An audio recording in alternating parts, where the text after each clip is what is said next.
Well, welcome again to Whispering Heights Ministry. I am with a very good friend of mine at Sugar a la Mode. The best new, well, kind of new, Dessert bar? dessert bar in the, is it the whole state? The whole country. I think so, absolutely. Maybe the whole world. We did have guests from Germany. Wow, I had Yeah. no idea. Did they bring coffee? No. What's the matter with these people?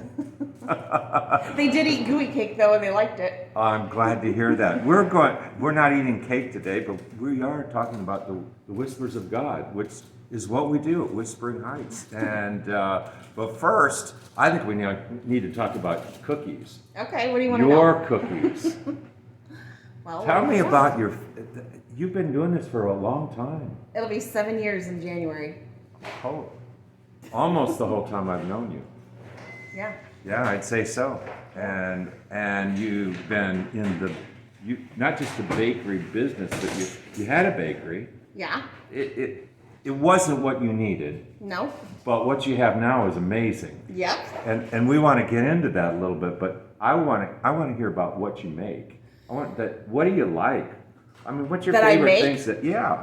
Oh my gosh. Well, I think my favorite thing would be my macarons, or any of the whoopie pies. I love whoopie pies, especially the Guinness. Are you whoopie pie. Amish? No, I'm not. You don't have to be Amish to like the whoopie pies. I guess not. But the Guinness whoopie pies are amazing. The carrot cake whoopie pies, the s'mores, S'more Mippy cries. so good, so good. There goes my brain damage. But those of you listen know it comes up on occasion. What? It's Joel. Oh, we're gonna From stop Grubhub? for just a moment Grubhub. because this is a real bakery and people are calling. I gotta take a call. Yes, they Hold could on call. a sec, okay? Here you go. So I think we're back. That was important, wasn't it? Very important. All right, but so is the cookies and the other things you make. So tell me about more of what you make. So we do a little bit of everything. Like right now, we've got red velvet cupcakes, cookies and cream cupcakes out, tiramisu sandwich cookies. We also just hired a cake decorator. Oh, So wow. we will be able to do custom cakes shortly. Not yet. Not today. Not today. Soon. Very soon. Cool. We will never do wedding cakes. I don't want to get into that. That is not Right. my forte, but like birthday cakes, things like that. Yeah. Gooey cake is one of my specialties. What is a gooey cake? Amazing deliciousness. It has to be. Has a cake base, Uh-huh. cream cheese, and powdered sugar filling Uh-huh. to die for. Wow. Originated in St. Louis. Can I have one a month Yes. if I pay We for should it? start a gooey cake club. What an idea. I Well, like it. we do cookie of the month. We could do gooey cake of the month. I think I've so. come up with 12 flavors. I bet you can. Hey, so how did you get started with loving to do bakery stuff? I mean, my name's Baker, yours is not. But I don't do bakery stuff, but you do. So how did you get there? My mom, we always did Christmas cookies, and my mom always goes over the top. We always did decorated cookies. We did things that had crushed peppermints on them. We did 50 different recipes for Christmas. That's just who she is, and that's where I got my love of baking from, and that's probably where I got a lot of my skill from too. Is that from your mom? Yeah. Wow, I didn't know that. Yeah. And the artistic talent with the decorated cookies, Yeah. that comes from my mom and my dad. My dad's an artist. There's a lot of his artwork around the bakery. My mom used to teach toll painting. She has done tons of crafts my entire life. Right. So, yeah. Great. So it just kind of came to you naturally to some extent. Yeah, a little bit. But was there a point when you said, I don't know if this is me, I don't know if I want to do this? No. Or was it always just like, boom, that's what I am? Yeah, so my background is in retail. That's what I went to school for, Okay. was retail management and merchandising. I loved retail. Oh my gosh, I loved it. I never thought I would leave, and then I had a bad experience and decided I needed to get out. And so I left retail. I nannied for a few years, and then my grandfather got to the point where he could no longer live alone. Okay. And so my son and I moved in with him, and I was his full-time caregiver. But it got to the point where what he was paying me just paid for the bills that I had. It didn't provide any fun money or anything. Right. And so, I remember those days. yeah, We've been friends a long time. we have. Yeah. So I decided, after a conversation with my dad, to get a part-time job. And I guess instead of getting a part-time job, I created one. My son, who was, 8 Yeah. at the time, he and I went to a local event. I bought him a really cute cookie. And I said, "How is it?"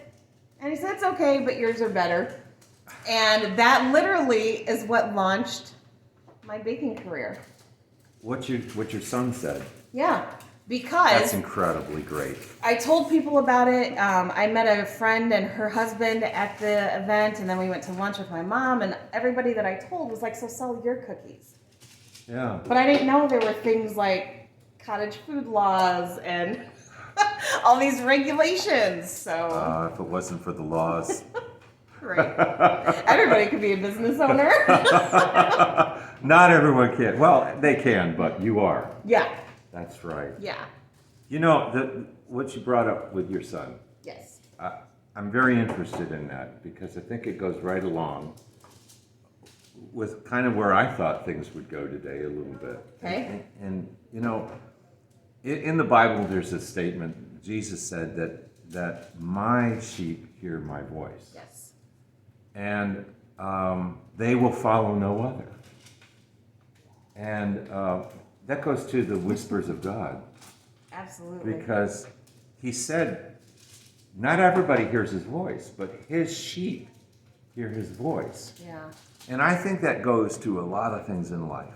I mean, we always want to think about going to heaven and all that kind of stuff, you know. But what about the here and the now and the how am I going to make a living and what am I going to do with myself and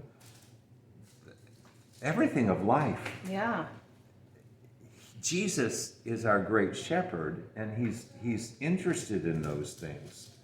And so you're gonna hear his voice, and you're gonna follow that voice, and other people are gonna come and they're gonna tell you, no, this is what you need to do.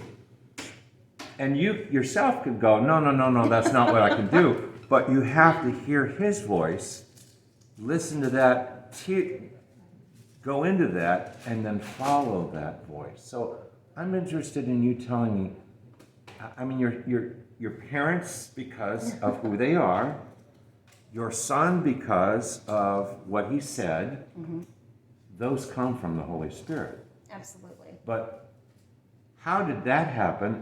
And let's go a little deeper with that. How did you hear the whisper of God lead you to a bakery, and I think specifically this location? Wow. So I knew that I was done at the previous location. It was time to move on. And so I knew that I wanted to be in Moline. And so I drove Fifth Avenue every day on my way home from Milan, praying, okay, God, where's my space? And he already knew that I needed a place I could afford, a place that wasn't going to break me getting started. I needed to have some basics moving in. He already knew all of that. And I happened to see that the previous business was still in this location, but not open. Okay. And so I was curious about this space. And so I said, okay, God, I don't even know who to contact, so I need you to make that happen. The next day, I met with my SCORE mentors, Tom and Sue, who are amazing. And Tom is up ordering their coffee, and Sue says to me, hey, Rebecca, have you ever thought about the old Koya's location in downtown Moline? That's this location. Wow. And I said, as a matter of fact. And she said because the owner reached out to Tom, wondering if he knew anybody that was looking. Wow. That was on a Thursday. Tom got us in touch with the owner, and so she and I made an appointment for the following Monday so I could come look at it. And I'll be honest, I walked in and thought, nope. No way, dude. It was a mess. It was a hot mess. I saw it like that. Yes, you did. It was a hot mess. But the more I prayed about it, the more I thought about it, the more I just kind of processed it with my besties. I decided to come back and look at it again, take a second look. So when we came back, you and Judy actually came with me that time, remember? I met my landlord. Oh, yes. We talked about I do. painting Yeah. and whatnot. Judy beating my wife. Yes, yes. Uh-huh. And so we took another look, and I don't know, I just knew. I have an old friend that used to say, you know and you're knower. I have no idea what that means, but it's real. It is. It's very real. It is in the Christian life, in the life of being one of his sheep. Yeah. You know and you're knower, because God doesn't come to you and say, you know, you pray and then you wake up and you hear, Rebecca, it's this place. Somehow he's bigger than that. Absolutely. You know, and people who are not in the know of who God is and what he is like, they look for God to be like a human being and to give us a phone call and say, and you know, well, I never heard God tell me anything because he didn't make the phone call, Right. or you know, or whatever. But he's actually bigger than that, Yeah. and he's sneakier than that, and you have to hear him. Yeah. You have to be open to hearing him, though. Yes. If you're not open to it, you're going to miss out. Right. And like you said earlier, you know, we all want to get to heaven. We all want to avoid hell. Right. But really, the real gift in that relationship with him is right now. Right now. Tell me about that. What do you mean by that? So, okay, I'm gonna tell you a quick story. Okay. A few years ago, I had this car. I had this cute little CRV, and I was driving along one day, and I had a bobblehead Jesus, which to this day is still my favorite, like, little car accessory. And Jesus is bobbing along. I'm Jesus. And okay. I had said a few years prior to this, I wonder what it would be like to have a car with all the buttons. Because you know how you buy not the highest model, but like a mid-grade model, Okay. and Yeah. there's spaces for other buttons like traction control or fog lights or whatever. Right. Well, I'd never had a car with all the buttons. Yeah. Driving along Kimberly Road, and I looked down. I'm at a stoplight. Jesus is bobbing up on the dashboard, and I looked down, and in that moment, I realized I had all the buttons. I never asked God for all the buttons, ever. But you had them.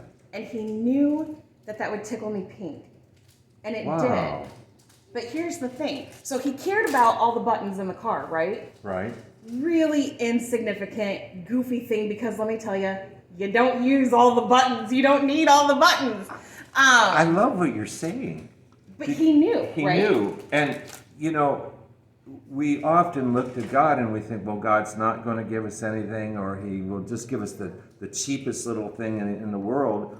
And yet you didn't have to ask for No. those things that really tickled you. But God knew, and you didn't even know you were getting them until you got them. I had actually had the car a couple of years before I realized I had all the buttons. And so the point of that is, Yeah. if God cares about the buttons, obviously he cares about my business too, because my Yes. business is my livelihood, right? Yes, The right. buttons are nothing. The buttons were, that's going to make Rebecca giggle. That's going to make her feel special. Right. But it really has nothing. That's important to God. Yes, Yeah. absolutely. But it has nothing to do with really the bigger details of life, right? It's Right. just something fun. Right. But if he cares about the buttons, something insignificant, he cares about something significant. Right. And so I carry that with me because that day that I made the decision to sign a lease for this space, when it was so ugly and so dirty, Yeah. I knew it would be okay. Yeah. I knew. And I've always had this childlike faith. Always. Yeah. I can't describe it. I can't tell you why I have it. I just do. It's something that God instilled in me when He created me. And so I just knew that it would be okay. What I didn't expect, and this is that childlike part coming Okay. out, what I didn't expect is that it wouldn't be as easy as the last bakery. The last bakery was literally walk-in ready. All we had to do was show up and open the doors. Right. This one, I knew it wasn't going to be that easy, but I didn't know just how challenging and how difficult getting to today was going to be. And Right. I don't do the hard things. I avoid them like the plague. I look for the easy way out. It's just not in my Right. DNA. But I had to do the hard things to Right. get here. And although this is something that before you were born, God knew you would have this bakery. Yeah. The day they laid the first brick, He knew. But for you to have, and someone else 20 years from now will have this, and hopefully that's of the whispers of God as well. Yeah. However, the point being that even though God had that all in His mind, He had you were written as this was written in His book. It didn't come easy. Like, okay, God just sends you a card that has all the money, all of the everybody to do everything. The place is all ready to go. For crying out loud, there's even cookies already made. I don't even have to do that. I just have to make next week cookies. Yeah. God is not like that. No. Because it takes some faith. It takes some, what's it called, sweat equity. Yes. But unless you hear what He has to say, you're not going to get there.